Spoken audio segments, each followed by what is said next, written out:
Hi, everybody. This is Matt Plantier with Innovation Obsessed.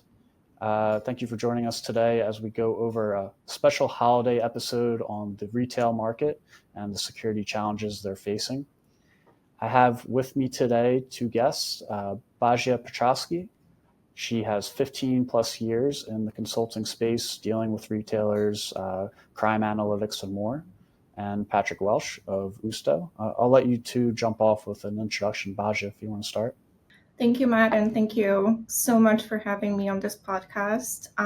Like you said, I have over 15 years of experience, with my expertise being primarily in risk assessment, crime analysis, and working with different industry associations within retail, restaurants, and banking, and then directly with the clients or members of those associations to help, first of all, assess their risks, specifically in a data-driven perspective, because I am all about data, but then also help them optimize their programs, policies, procedures to hopefully mitigate the risks that so many of them and us are facing, especially right now getting into the holiday season.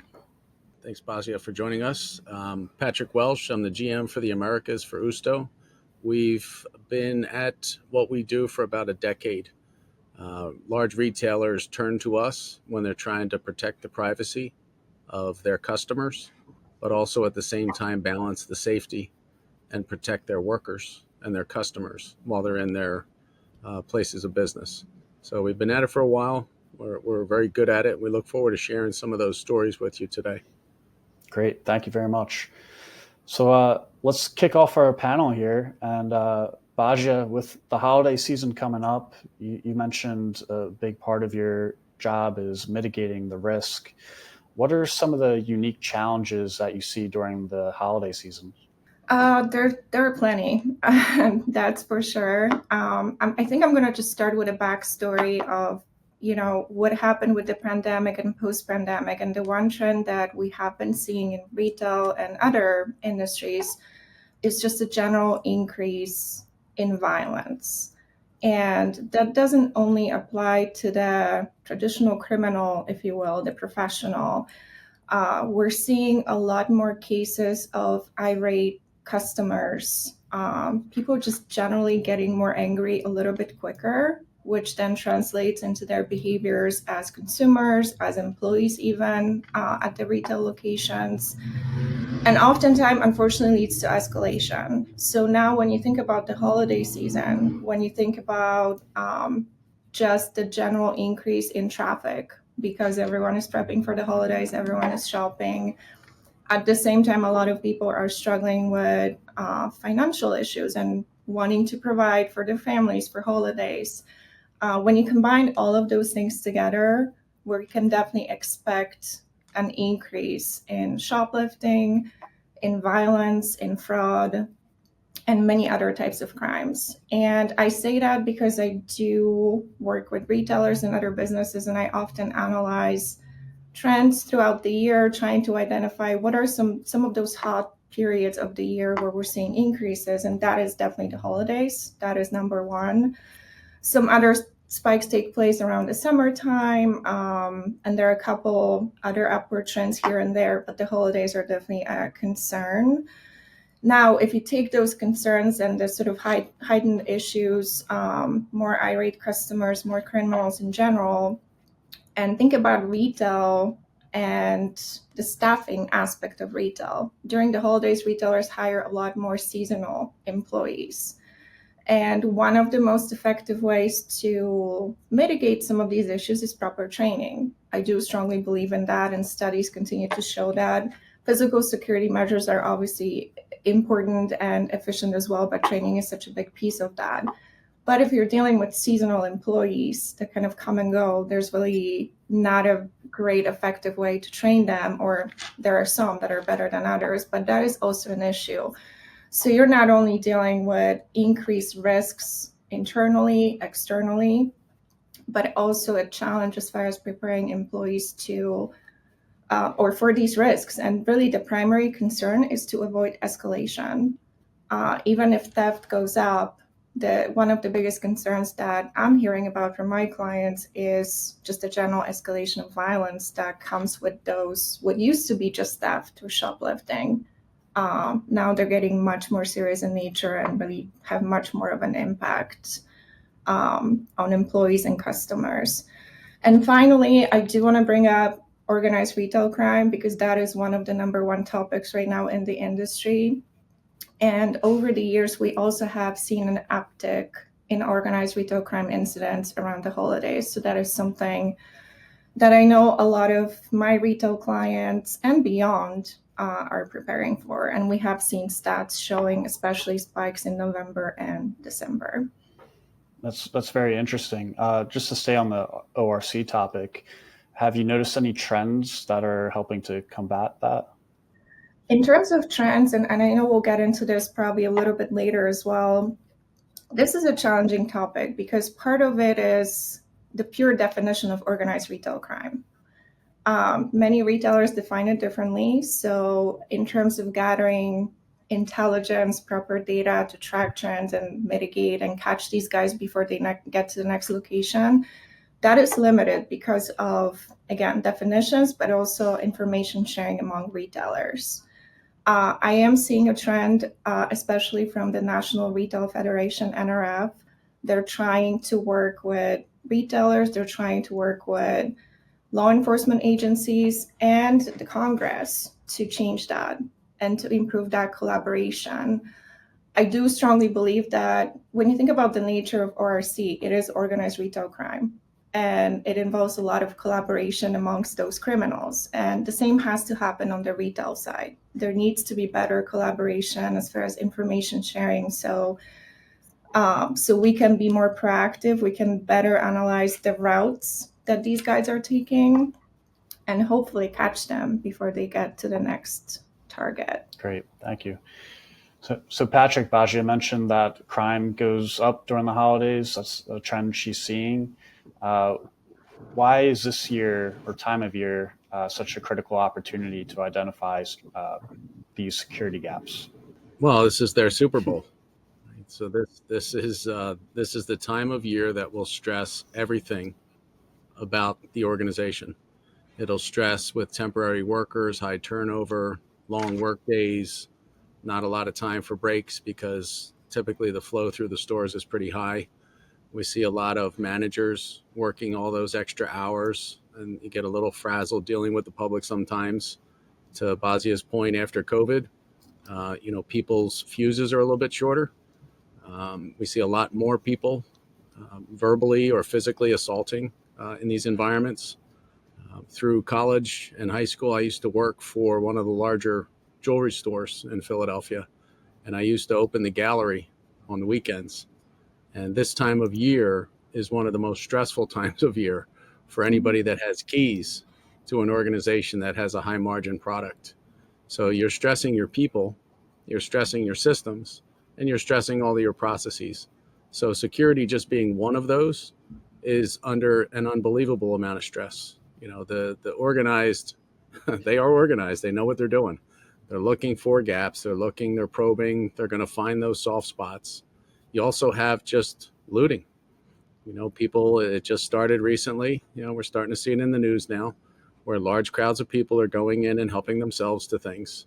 And the retailers have to respond to those. In many cases, they're turning over data after the fact to detectives to try to do some analysis. There are others that are taking a more proactive approach. We have retailers that have hundreds of locations that are sharing information across their stores and working closely with law enforcement to try to stop and break up some of these retail groups. And that puts their workers in a much safer environment because they're not the easy target that the criminals think they are. They're using that data proactively, which is allowing people then to do the tough work this time of year, but do it where they're safe, where they're able to stop these people before they get into the store. So the workers are not being assaulted. The customers don't have that bad experience of somebody stealing all this stuff out of, say, a tool corral. When you're standing there, you don't want to shop in that place when you're seeing this kind of theft happen in an environment. So it all works together this time of year, but it is their Super Bowl. And this is a good time to find the gaps. Hopefully it's not too late and there's not any serious consequences. But we see a lot of people now taxed in all parts of their business, security just being one. Yeah, and if I can add to that, I think part of the challenge that we have when it comes to mitigating, which is, again, having a good understanding of the magnitude of the problem. In order to mitigate, you need to understand that oftentimes these incidents are not properly classified. I know some of these groups like to recruit homeless individuals that are, around the location to go and steal the goods. So that sometimes is a little bit harder to track and assign to the ORC category and to report properly.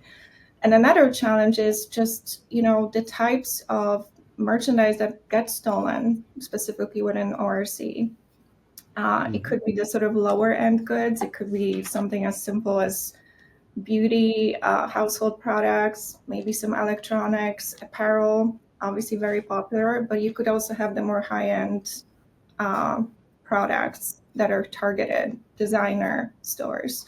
So there's a lot of variety in terms of what is stolen, which again makes it that much more difficult to analyze and understand. And one of the positions I hold right now is a company called Lowers and Associates, and I serve as their senior industry advisor. And they are actually very heavily involved in some of the higher end investigations of some of these stolen goods that are out there that they're searching for. And the problem is a lot of times these not only cross from one state to another, a lot of times they cross country borders, which again, another challenge. And not to paint a negative picture, but I think as an industry, we need to get better at identifying what needs to change so we have better intelligence to work with and hopefully some level of mitigation in the future. Yep. Great points. And the patterns it's important to bring up and understand. You can have all the best patterns and then you get into a venue that's mixed.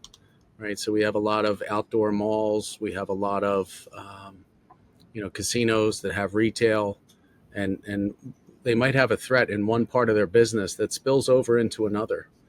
And, that's one of the things that when they look, they see there's no pattern here, but then they're starting to detect something in another part of their business, which is impacting their customers' experience, their guests. Recently it's been in the news that casinos, the people in the discotheque at night are getting robbed by people that were there to do retail crime, but they found that the people that were inside of the casino or the other venues, they had much more expensive merchandise on them than they would ever be able to lift out of the stores. So they would confront them trying to come out of the bathroom in groups of 3 or 4 and steal their watches. Some of these watches are worth $100,000, $200,000, $300,000, $400,000. Right. So they're opportunistic. These organized retail thieves, they do use homeless people. They use other people to get these goods. And to Basia's point, there's not really a pattern unless it's per customer. You'd see a dollar store where they would no longer carry undergarments because that's the thing that gets stolen the most in their locations. And then you see different people stopping certain products because that is what's bringing people in to then, go at them. So it's interesting when you put this all together and you take that holistic approach that Basia mentions, that, people do need to take a look at it this time of year. I think there's going to be a lot of after action that happens through Q1 about what can we do to prevent this next year. Yeah. Basia, I really liked your point about, that we need to do better. I was wondering, besides the data sharing, are there any other avenues that you would recommend for retailers as a whole to really kind of do better to stop ORC? I think cross-agency collaboration, establishing relationships with your local law enforcement, but again, because these incidents cross state lines and country borders, also establishing relationships with federal agencies. I think that is critical. Even if there's not enough data to share, just having that partnership and understanding who to reach out to, who to get information from as far as what might be happening in your area, I think is critical and very often overlooked. I think some of that is because of some of the, I don't want to say loss of trust in law enforcement, but there is a bit of a challenge with that right now, where law enforcement, their resources are limited and they don't always respond to these incidents. But when we talk ORC, a lot of times these incidents are turning into the more violent sort of flash mob type of situations. So these guys do want to be involved. They do want to hear more. I work with them, and they often actually express their frustrations to me, saying that retailers don't share enough, don't collaborate enough. So that's something that I think needs to change. And really getting involved within some of those industry associations like NRF. I want to applaud NRF for everything they're doing as far as ORC, because they have been working so hard to start changing the law and start creating national level agencies that would bring multiple parties together to collaborate and be more efficient at mitigating these incidents. But there's also more local associations, the organized retail crime associations, so-called ORCAs, that a lot of retailers know about, but there's many that do not. And I think they have really amazing resources that are not just about information sharing, but they also provide a lot of great guidance as far as training and how to prep your employees for these incidents. For me, honestly, financial loss, that's huge when it comes to ORC, and that's a massive loss and that's a big problem. But the one thing that retail needs to be very aware of is, again, the increase in violence associated with these incidents.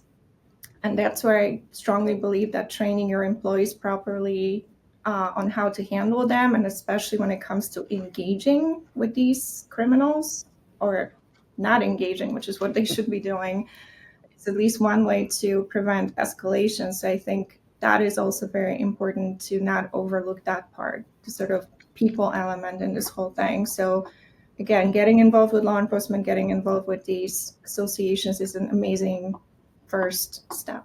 That's great feedback. And Patrick, I understand, you do some work or some of the customers at least will work with law enforcement. Can you expand on that? A lot of times, and it depends on the threat level.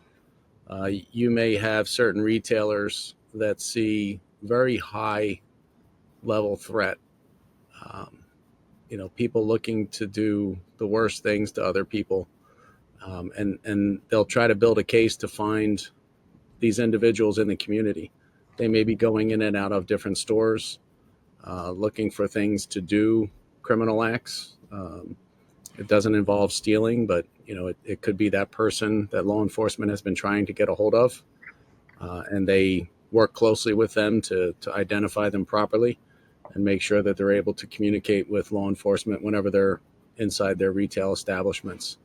When you hear reports of things like the In-N-Out Burger closing, a profitable business that is making a choice to shut down, that there is an issue, in the community, right? So that closes down, and then you hear from retailers across the street, running a gas station, that they had 100 people come in and basically steal everything in the store. And the response from the 911 to the police was, by the time we get there, most of them will already be gone. So essentially file a report online. So you're kind of leaving these retailers to themselves to protect their businesses and their workers, which I think it's a breakdown in the contract in the communities, right? That we're not going to steal from each other. And if we do, there's going to be consequences. And, I think in the next year, hopefully, we'll see a little bit better improvement in that, that not as many people are apt to do that type of crime. 100 people going into a store. We saw it downtown in Philadelphia in Wawa, where they basically went in and took over the whole store. And you spend your time after the fact trying to figure out who did what. And then what do you do, Basia, to your point? What do you do with that information? Do other retailers get to benefit from that as a threat coming to them, or is that information that's not shared? So I think over the next year, we're going to see some efforts to improve that even more than it's been. because people have kind of had enough. When you see stores closing down, Matt, you live in the city. That's one less place you can go, right? So you start to see these grocery stores, the bodegas up in New York, hundreds of them, and we see this all the time. They would rather close their business down than put their workers' lives at risk.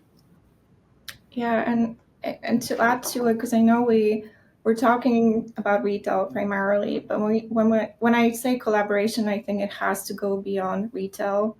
And I'm personally very passionate about this sort of crossover from retail to restaurant to financial, because these guys are dealing with a lot of similar issues. And while a bank doesn't deal with RC necessarily, they're still dealing with other issues that are similar. And a lot of times these crimes kind of cross over. So being aware of what your neighbors are experiencing, even though they're not traditional retail, is key. So I know there are some initiatives forming behind the scenes in the industry that are going to help facilitate that, which I think is very important. Mm-hmm. And there's a lot to learn there, because when you think about collaboration with law enforcement, I always say with the three industries I primarily work with, restaurant industry is the one that is most satisfied with their partnerships with law enforcement. And we all know about those programs like Coffee with a Cup or Donuts, and it really does work. It really helps you get connected with your local guys. So that's another thing I would love to see retail consider a little bit more, to find a way to get these guys more involved, almost on a personal level, if you will, because I think that is key, and to really make them understand the magnitude of the problem, even if it's not ORC, obviously any other problem. Homelessness is another number one topic right now. It's not always crime, but it's disturbance to the business, affects sales, affects perception of safety, discourages customers from coming in. So I think, again, those partnerships are key. Yep, that's a great point. We do a lot with high-end restaurants, typically that have, other venues, dancing and different things associated with them. We also deal a lot with banks and local branches of large chains around the world. And this time of year, sticking an empty police car in the parking lot is not sufficient. Right? The criminals are smart enough to know that that's an empty police car sitting in there. They will be dissuaded from crime if they see there's an off-duty officer still in uniform, either in that car or in that location. Some of the restaurants in Philadelphia used to leave a seat in the back in the kitchen for the police to come in and have a meal at a discounted rate, but it put, and people knew because they would see the car parked outside that there was an officer or two in the building. Bookbinders was notorious down by you, Matt, for doing that. And this time of year especially, because there's a lot of cash back then that was moving. There was a lot of people with gifts and bags, and they just want to make sure they sent the message that this is not a soft target, especially this time of year. Yeah, absolutely. Basia, I hope I don't betray any confidences, but you told me a story that I loved, and I want to share it with Patrick. So Basia was studying criminology at University of Penn, and she would take the bus the long way to get a good look at some of these, high crime areas. So she was really passionate about this for a long time. So with that, Basia, besides, the theft that's occurring at these retail stores, what are other impacts associated with theft? Again, I think I'll just keep coming back to violence. And honestly, last week I was in New York City visiting a couple of retail locations, and out of 7 of them, within a 2-hour span, I witnessed verbal arguments from customers, and it was in the middle of the day. So that is a lot for 2 hours, 7 locations. I really did admire how the employees reacted. They just simply did not engage. They listened. And for one of those cases, a guard had to get involved because the woman, regular customer, seemingly was verbally aggressive and started getting physically aggressive. So I think violence, it's absolutely the number one concern right now, because it affects the employees. It affects them wanting to come to work, which I hear that from a lot of them. I do a lot of site visits with customers where I actually speak to employees on site. And oftentimes they will open up to me because I'm not with their company. I'm sort of an objective, researcher, if you will. And that is their concern. A lot of times they're thinking about changing their jobs because they just don't feel safe going to work, especially in big cities. And then ultimately how that affects customers. I've done some surveys on that earlier this year, and just the general perception is people are switching more to online shopping because they're not comfortable going to stores. Going to a mall, going to a store in a big city is oftentimes associated with a potential risk, which that is extremely concerning. So obviously that affects perception, reputation, and potentially sales. So it's not only shrink, it's not the loss in shrink, but it's also what you're potentially losing and what you could be selling. And ultimately just losing the trust of the customer. So, and Patrick, I know you mentioned some of the closings of stores, restaurants. So it's just a trend that we're continuing to see that is so much more than theft. And going back to what I said earlier, de-escalation is key. That's why it's so important to train employees. And, when that situation happens with a potential theft or even a homeless individual, being able to not get engaged or being able to communicate properly and know how to speak to these individuals could prevent a theft escalating to a robbery, or an interaction with a homeless person escalating to an assault. And also homeless population, I think that's another issue during this holiday season, because obviously with temperature changes, especially in areas where it is getting pretty cold, you're starting to see them trying to migrate over into the businesses, into the restrooms. With banks, it would be ATM vestibules. So that is also another risk that I think we need to be aware of in sort of the winter months. And that's forcing, some banks, for instance, closing their ATM vestibules early, which again, potentially a lost customer because customers are not happy about that. So it's honestly such a chain reaction of sort of one thing affecting another.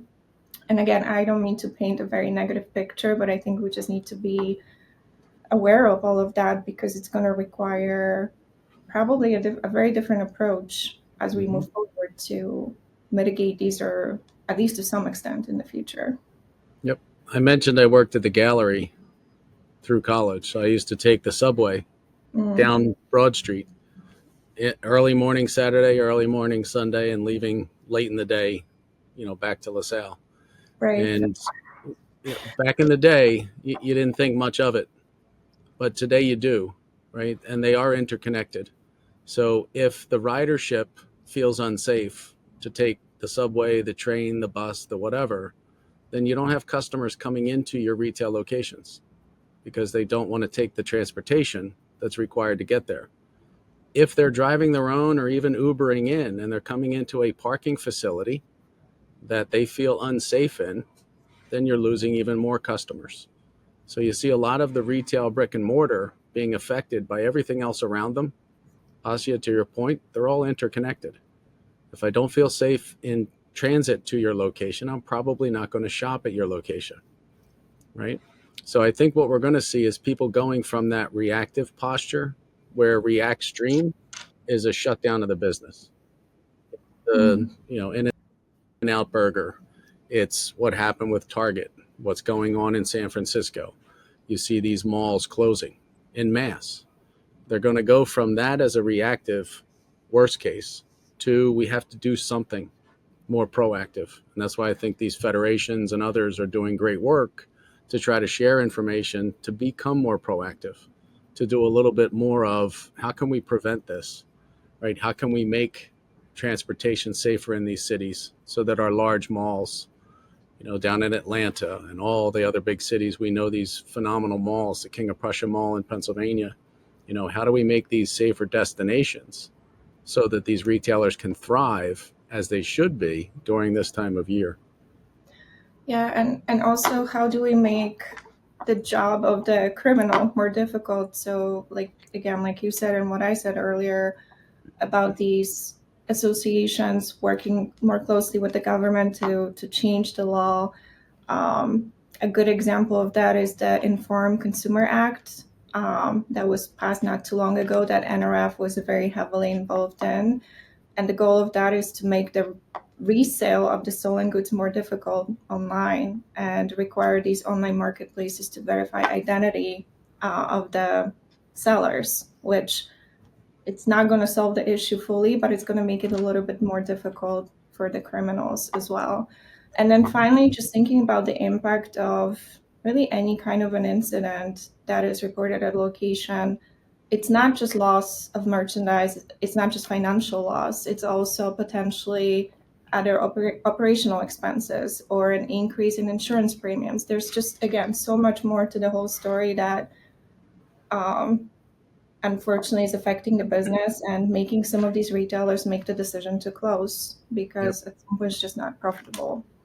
Yep. And you touched on the restaurants, even hospitals, same problem, same people targeting them, right? The people that are targeting the CVS are also the people that are going in targeting the pharmacy inside of that hospital because they think everybody's distracted and the security guard's getting $16 an hour and he doesn't care and isn't paying attention, right? So organizations that take a more proactive approach are using technology to make them less of an easy target when those people are coming at them. You look at the restaurants, you've got drugs, prostitution, human trafficking. You've got these types of issues that other large venues would have. They have it at a restaurant level, at even grocery stores. There are predators that will prey on cashiers, right? And if you can't get those cashiers or you can't keep your long-term, most experienced, best workers, you're replacing them with people, you're increasing the turnover, and it's impacting the customer's experience. When you walk in and say, do you know where I could find product X? The person that doesn't want to work there because they don't feel safe, they knew where everything in the store was because they were there for 10 years. Well, they're not there anymore. So now you have somebody that doesn't know. So the customer's experience suffers in almost every one of these cases. And then they move to either online because they get to make a choice, or delivery at home, or other means that are just further harming. And this spiral kind of has to stop. And I think as people get more proactive and they are no longer willing to accept the reactive, then I think that's when it'll really, really start to change. Yeah, and I think that's where the technology that you guys provide has so much potential from what Matt told me about it. I mean, this is just one of the many ways to be more proactive. So I would definitely encourage everyone to look into that more. Yeah, you mentioned the importance of de-escalation, and I just would like to hear from Patrick. If you're getting proactive data, how does that help you with a de-escalation? Yeah, so a lot of times it starts most commonly with loitering. So, de-escalation in our business varies by customer. Some people are trying to de-escalate a potential shooting. And you've got people coming into the lobby of a hotel that 3 days before someone noted they had a gun on their hip. Well, that could be a problem coming into a crowded lobby, especially this time of year. So you want to de-escalate the situation with data, right? I know that person. I know them 3 days ago to have had a gun on them.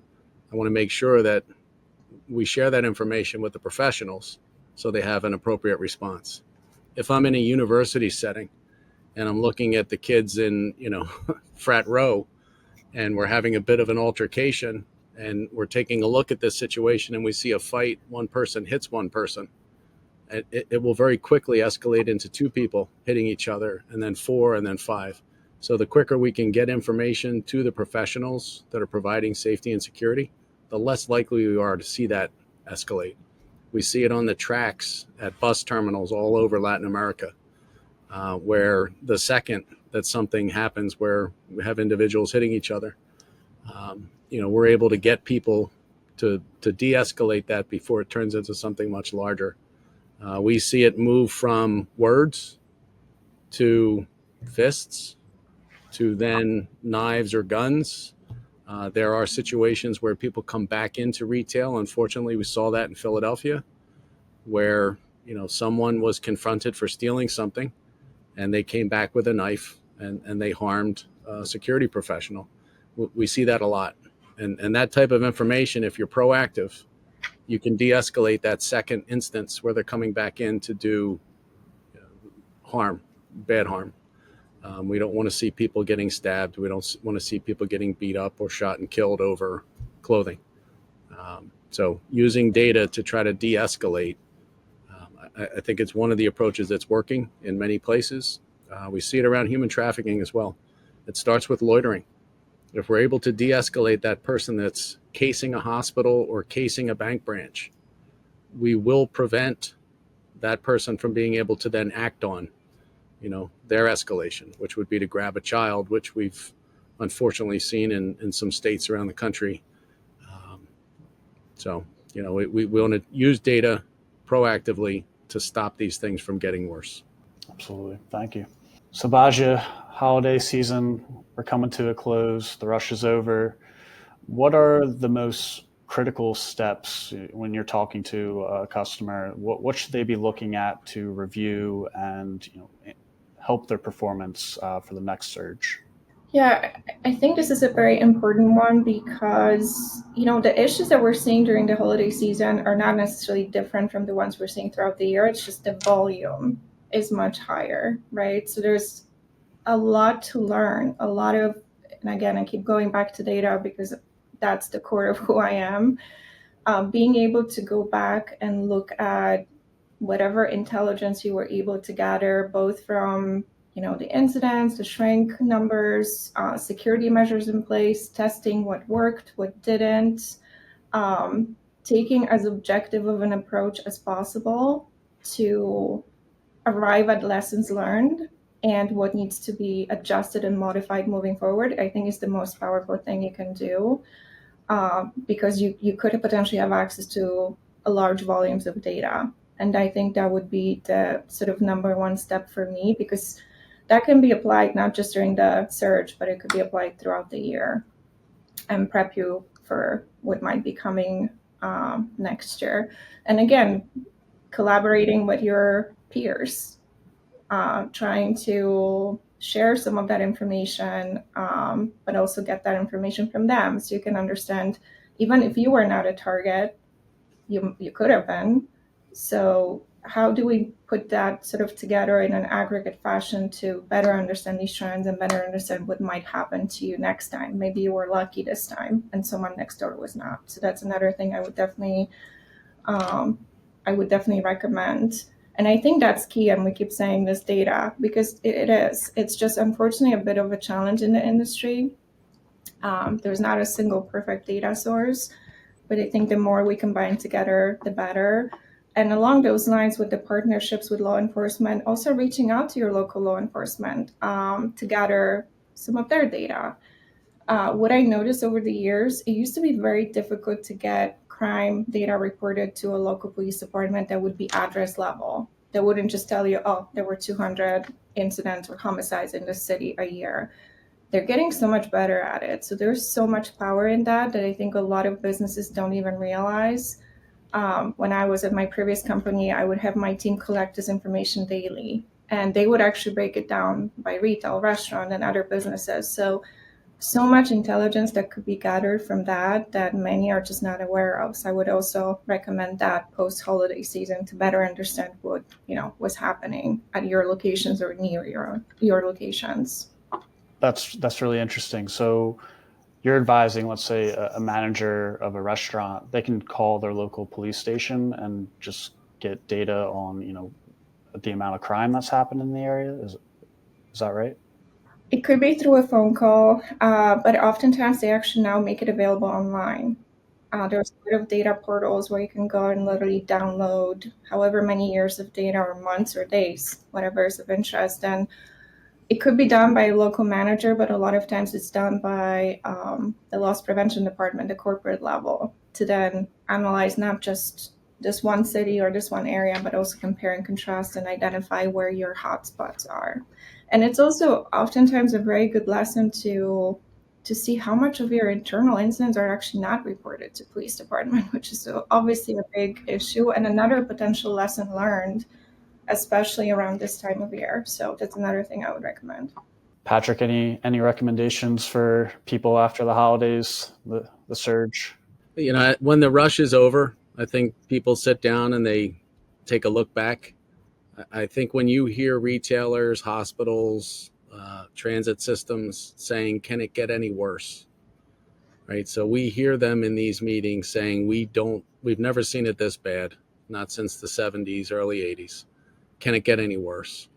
So the fact that they're having those realizations means it's about time for everybody to sit down at the same table, the retail federation with the mayors, and say to the mayors, this is all interconnected, right? If I can't get people into my stores, I can't get you the tax revenue you need to not raise citizens' taxes to offset all the programs and things we need to do in the city. If the ridership's not there in transit and they're running at a loss, the state taxpayers are picking up that tab. The unions don't have leverage in their negotiations. Workers don't feel safe and don't report. They have high turnover. So it impacts everybody. And I think these conversations are probably going to be happening in the next year or two, where more people at a higher level are going to sit down and say, if we let this guy back out for the 49th time, do we think he's not going to rob for the 50th time from that particular retailer? Right? I think they're going to have those conversations. They need to, because until you get to some of the root causes of these issues, nobody's going to feel safe to go into stores and shop, especially this time of year, let alone later when it's, slim pickings and people are still doing the same type of crime. But, there's less of a crowd. The odds are not in your favor, I'll say. Right. So I think these conversations need to start happening at a higher level. And I think after this season, hopefully they will.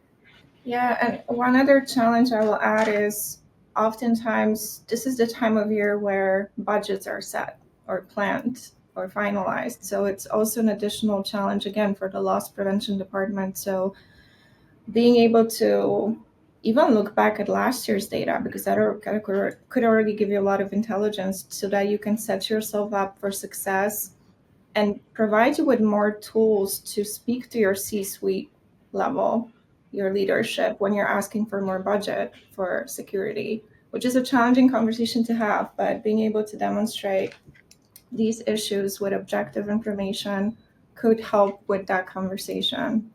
So that's just another sort of side note, something that definitely correlates with this time of year. So we will recommend that all of the customers we speak to call Basia as soon as possible. Yep. Get your risk assessment Yes. done, especially during the holidays. Yeah, well, thank you guys so much for joining me, and really happy to get this in before the holidays. I hope you guys have a good one. Thank you. Happy holidays. Happy holidays, everyone.